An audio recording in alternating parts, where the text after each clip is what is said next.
মিছিল নিয়ে আওয়ামী লীগের কার্যালয়ে তালা খুলেছেন নেতাকর্মীরা। বুধবার ভোরে নোয়াখালী জেলা আওয়ামী লীগের কার্যালয়ে এ ঘটনা ঘটে। পৌর মহিলা আওয়ামী লীগ ও সহযোগী সংগঠনের নেতৃবৃন্দদের পক্ষ থেকে ব্যানারটি মূল ফটকে টানানোর তথ্য পাওয়া গেছে।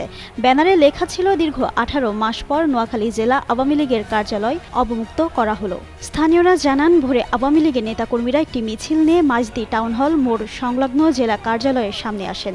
প্রথমে তারা কার্যালয়ের তালা খুলে সেখানে অবস্থান নেন এবং আওয়ামী লীগের পক্ষ থেকে বিভিন্ন স্লোগান দিতে থাকেন। বিসওয়াক্স আর ভিটামিন ই সমৃদ্ধ স্কোয়ারের ময়শ্চারাইজিং মেরি লিপ কেয়ার, এবার হাসুন প্রাণ খুলে। বেশ কিছু সময় অবস্থানের পর তারা কার্যালয়ের মূল ফটকে একটি ব্যানার লাগিয়ে চলে যান। এদিকে আওয়ামী লীগের কার্যালয় খোলা নিয়ে প্রতিক্রিয়া জানিয়েছেন স্থানীয় বিএনপির নেতাকর্মীরা। জানান, অদৃশ্য কোনো শক্তির নির্দেশে কার্যক্রম নিষিদ্ধ সংগঠনের নেতাকর্মীরা কার্যালয়টির তালা খুলেছে। এ বিষয়ে বিএনপির কেন্দ্রীয় নেতাদের হস্তক্ষেপ কামনা করেন তারা। 2024 জুলাই অভ্যুত্থানের সময় নোয়াখালী জেলা আওয়ামী লীগের কার্যালয়ে আগুন দেয় বিক্ষুব্ধ ছাত্র জনতা। ওই সময় কার্যালয়ের ভেতরে ভাঙচুর চালানো হয়। পরবর্তীতে কার্যালয়ের প্রধান ফটকে দেওয়া হয় তালা।